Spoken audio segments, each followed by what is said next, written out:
Bom dia, caríssimos e caríssimas. Então, passando aqui para falar um pouquinho sobre liturgia diária com vocês, para reforçar um pouquinho o nosso estudo bíblico, né? Para que a gente cada vez mais tenha essa prática. Então, eu vou falar um pouquinho aqui hoje como é que eu fiz o meu estudo para vocês. Então, às vezes, por exemplo, hoje eu não estou com tanto tempo, né? Tirei um tempinho agora para fazer a liturgia. Então, vi que uma prática que me ajuda muito é ter o livrinho da liturgia diária, mas então, eu vou mudando de prática em prática para poder ter a fidelidade. Como hoje eu não tive tanto tempo para fazer 3 leituras do texto, então eu vou lendo versículo por versículo e vou sinalizando o que mais vai chamando a atenção, que vai ressoando nos meus ouvidos. Porque como aqui eu não estou preocupada em fazer uma exegese, um estudo, mas eu quero que a palavra de Deus nesse dia me toque e me motive a ser melhor. Então eu começo aqui. Então eu comecei com o versículo 2. Prestai atenção, vós que dominais... Eu comecei antes, mas o que me ressoou os meus olhos, olha só. Prestai atenção, vós que dominais as multidões e vos orgulhais do número dos vossos súditos. Opa! Posso trazer para mim aqui, nossa, ai de vós que acha que está ótimo, que tem bastante gente, tá? Pois o poder vos foi dado pelo Senhor e a soberania pelo Altíssimo. É como se dissesse, ei, presta atenção, tem bastante gente, mas quem está trazendo é o Senhor. Tu é só um servo dele, não é? E daí a frasezinha depois, né? Pois o poder vos foi dado pelo Senhor. Então eu me coloquei no texto bíblico. Márcia, lembra que o poder vos foi dado pelo Senhor. Ai, mas Márcia, qual o poder? A autoridade que você exerce como mãe, como pai, como filho, como estudante, como trabalhador, como batizado. Você recebeu a graça de Deus, a força, a unção para liderar algo aqui. Os coordenadores do grupo de jovens, os coordenadores de coordena grupo de oração, ministério de música, né? Então eu coloquei meu nome, Márcia. Lembrai-vos, Márcia, que o poder vos foi dado pelo Senhor. E poder aqui é autoridade, né? Autoridade para fazer algo. Então, mãe, pai, né? Aqui também tem essa autoridade. Então, depois, o segundo versículo, né? É ele quem examinará as vossas obras e sondará as vossas intenções. Apesar de estardes a serviço do seu reino, não julgastes com retidão. Eu parei aqui. É ele quem examinará as vossas obras e sondará as vossas intenções. Eu preciso deixar com que o texto fale comigo. Então eu me coloquei no texto de novo. Márcia, Deus vai examinar as tuas obras. Márcia, Deus vai sondar as tuas intenções, Márcia. Por que você fez isso? Por que você fez aquilo? O que te moveu a fazer isso e aquilo? E outra frasezinha que eu peguei aqui no texto. Apesar de estardes a serviço do seu reino. Olha só, Márcia, por mais que você trabalhe na obra do Senhor, Ele vai examinar as tuas obras, vai sondar as tuas intenções. E como estão as tuas obras? Então eu comecei a trabalhar comigo. Então esse texto já me fez ir para a oração pessoal. Já havia feito a minha oração pessoal, mas me fez ainda, nossa, a palavra ela tem esse poder de mexer dentro da gente, quando a gente deixa, né? Examinar quais as minhas obras. Nossa, como é que eu tenho... As minhas intenções, vai sondar eu fiz isso para ganhar aquilo. Eu falei aquilo para amolecer aquele coração, para dar aquilo para mim. Tudo que eu faço é com uma segunda intenção. Então as minhas obras não são puras. Ela sempre quer ganhar algo. Opa, preciso mudar. Preciso de um grande processo de conversão. Quando as minhas intenções não são puras, não são movidas puramente, mas são movidas por um segundo interesse. Então veja aqui, ó. Depois continua, né? Olha o que a palavra diz, né? Depois eu peguei, será julgado de maneira severa, que é ali embaixo. E continua o texto está fantástico, né? Por isso ele cairá de repente sobre vós de modo terrível. Márcia, não adianta, a casa vai cair. As obras vão aparecer, as obras más, as segundas intenções aparecerão. Não se apoie nisso, Márcia. Precisa ter um coração puro, então. Eu deixo o texto falar comigo. O que eu posso fazer? Minha lista de pecados que eu preciso me converter, que eu preciso abandonar. eu posso, entende? Aqui, olha só quanto que eu posso trabalhar para o meu acompanhamento, aonde eu preciso mudar, quais as intenções que não são puras dentro de mim, quais as obras que não são puras dentro de mim, tenho mentido para conseguir isso e aquilo, não tenho falado a verdade. Então, estou dando aqui alguns exemplos, né? Depois o texto continua. O pequeno pode ser perdoado por misericórdia. O que é o pequeno? É aquele que não tem tantas instruções, né? Aquele que não sabe. Mas os poderosos, aqueles que sabem, que lideram, que governam, um pai e uma mãe que é conhecedora da palavra e que esses serão examinados com poder. Então, Márcia, eu coloquei aqui. E o texto continua, né? Mas para os poderosos, o julgamento será severo. Márcia será julgada de maneira severa. Tu serás examinada pelo Senhor. Então eu preciso agora me examinar como estão as minhas obras. Estamos chegando no advento. Então o texto já vai me convidando a pensar como é que eu quero viver esse tempo novo, o que eu quero mudar na minha história, na minha vida, no meu jeito de ser, né? Então a palavra vai me iluminando, vai me ajudando, né? Vai me esclarecendo e me convidando a um processo de mudança. Voltando aqui para o texto. Depois, a vós, pois, governantes, dirigem-se as minhas palavras para que aprendais a sabedoria. Então, governante aqui, esse que é poderoso, que tem poder, é o líder, aquele que... Então, o pai e a mãe é um líder, um coordenador é um líder, então a gente vai se colocando. Como é que eu posso fazer meu processo de mudança? O texto vai me dizendo, olha, Márcia, para conseguir ser examinada, para mudar de vida, para que as intenções sejam puras, tem um caminho. Então, qual é o caminho?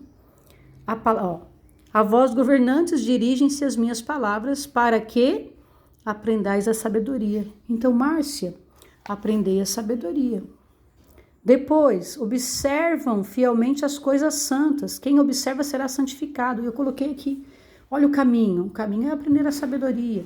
O caminho é observar fielmente a lei. E depois, e os que aprenderem vão encontrar. Então, se eu aprender, conhecer a lei e mudar, eu vou ser justificada. Eu vou ter a minha defesa, né? Agora veja o versículo próximo aqui, o 11. Portanto, desejai ardentemente minhas palavras, amai-as e sereis instruídos. Então eu coloquei um caminho. Márcia, aprendei a sabedoria. Observe fielmente a lei. Deseja ardentemente minhas palavras. Interessante, desejar ardentemente é muito forte, mas ele convida a amar as palavras. Então eu anotei amai-as. E eu lembrei da neurociência que diz assim, só quando algo toca a nossa emoção, mesmo numa aula, numa palestra, para que aquilo conecte conosco, tem que tocar nosso interior, nossos afetos, nossa emoção. Então, por que amar? Quando eu amo, quando a palavra toca a minha essência, a minha emoção, quando ela toca minhas entranhas, então eu consigo mudar, né? Então, eu preciso deixar com que essa palavra não só fique na mente, mas entre no coração, que eu seja tomada por essa palavra, a ponto de amar, como um apaixonado, como um casal de namorados, um casal de noivos, um casal, né? Então eu preciso amar, eu preciso estar apaixonado, eu preciso para que ela possa fazer processo. Então eu fiz dessa forma o meu estudo de hoje, né? Não consegui ler 3 vezes, mas fui por versículo e fui me colocando aqui para fazer. Claro, se você tem tempo, vai indo lá para o Salmo, é eterna ao Senhor vossa palavra. Olha só, amar a sua palavra, né? Então, o Salmo vai me ajudando também a viver a palavra. E depois, o Evangelho, que eu ainda não cheguei a marcar, né? E a gente pode fazer juntos aqui para vocês verem como que dá para a gente fazer o estudo bíblico. Às vezes eu até desenho, sabe, gente? Para poder fazer a experiência com o que essa palavra quer dizer para mim, né? Lembrando que quando eu faço meu estudo pessoal, a Alexo Divina, então eu estou rezando com a palavra, não tão preocupada com a parte... Só que quando eu conheço a parte exegética, quando eu conheço o contexto, com certeza a palavra vai produzir muito mais em mim, né? Veja aqui, naquele tempo os fariseus perguntaram a Jesus sobre o momento em que chegaria o reino de Deus. Opa!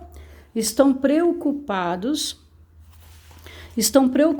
com o momento. Márcia, como é que você está? Você está só preocupada quando vai chegar o reino? Jesus respondeu: o reino de Deus não vem ostensivamente, nem se poderá dizer está aqui ou está ali, porque o reino de Deus está entre vós. E Márcia, quer dizer que você deve mudar agora, de vida agora, não esperar um acontecimento para dizer agora eu vou mudar de vida. Não esperar chegar a idade para mudar de vida. É agora, Márcia. Porque o reino não vai vir ostensivamente. Jesus não vai dizer, agora eu vou vir na glória e todos me reconhecerão. Não, vai ser como um ladrão que vem à noite. Para quê? Por que a palavra diz isso? Para dizer, Márcia, se converta. Toda a tua intenção tem que ser pura. As tuas obras têm que ser corretas. Mas, Márcia, é muito difícil. Não, não é difícil. É como uma criança que aprende a andar. É um aprender. Veja que a palavra diz aqui, né? De fato, deixa eu ver se eu peguei aqui. Isso, olha aqui, quando ela fala, né? Não, acho que eu peguei errado. Aqui. Não, acho que eu peguei. Eu peguei do outro dia. Pera aí, gente, deixa eu voltar lá. Hoje é dia de São Josafá, né? Olha só. Aqui, né? Tá. Ó. Dirigem-se as minhas palavras para que aprendais. Então, eu preciso aprender sempre. Até eu vou sublinhar de novo aqui. Aprendais. É um aprender sempre, todo dia, um pouco. Mudar todo dia um pouco, né? Peraí que eu passei demais. Aqui. 12. Hoje é dia de São Josafá. Voltando aqui. Peraí, será que eu fiz errado? Eu fiz o evangelho do outro dia. São Josafá, isso, eu fiz do dia 13, né? Mas muito bem, né? Mais ou menos eu pulei aqui, fiz o evangelho de amanhã, né? Mas tudo bem. Então, para você... Então, mais ou menos é assim que a gente pode fazer o estudo bíblico. Vai lendo, anotando, né? E o evangelho de hoje é dos 10 leprosos que vêm ao encontro de Jesus, né? Veja, eles... Mestre, tem compaixão de nós. Enquanto eles caminhavam, eles foram curados. Só um deles, ao perceber, quem sabe os outros nem perceberam, foram curados e não perceberam. Márcia, quantas vezes você foi curada por Deus, pediu e você nem percebeu e nem agradeceu? Porque a gente está tão acostumado a só pedir e não perceber, não aprender a sabedoria, né? Não tem intenção pura, sempre... Olha, como a palavra nos convida a uma retidão, né, gente? Então, veja aqui, beleza, né? Então, o quanto eu sou esse leproso que retorna, eu sou esses 9 que foram curados e nem perceberam que foram curados, seguiram a vida. Fui curado. E nem se conectaram. Mas foi Deus que me curou, nós. E seguiram a vida, né? Quantos de nós somos assim? Nós que trabalhamos com atendimento... Como é percebível, como as pessoas às vezes não se conectam, o quanto Deus já operou na vida delas. Falando dos outros, agora falando de mim. Quantos pedidos eu já fiz a Deus e Ele operou e eu esqueci de agradecer. E que agora na minha oração, continuando o meu estudo, eu possa dizer, Senhor, como Tu és bom. Até mesmo na minha pobreza, na minha miséria, Tu fazes, né? Tu fazes. Então eu mergulho na Tua misericórdia. Mas eu não posso esquecer que o julgamento será severo. Márcia, o julgamento vai ser severo. Então, trata de examinar, de aprender, de seguir a palavra, de mudar de vida. Muito bem, então aí umas dicas para a gente fazer um bom estudo bíblico.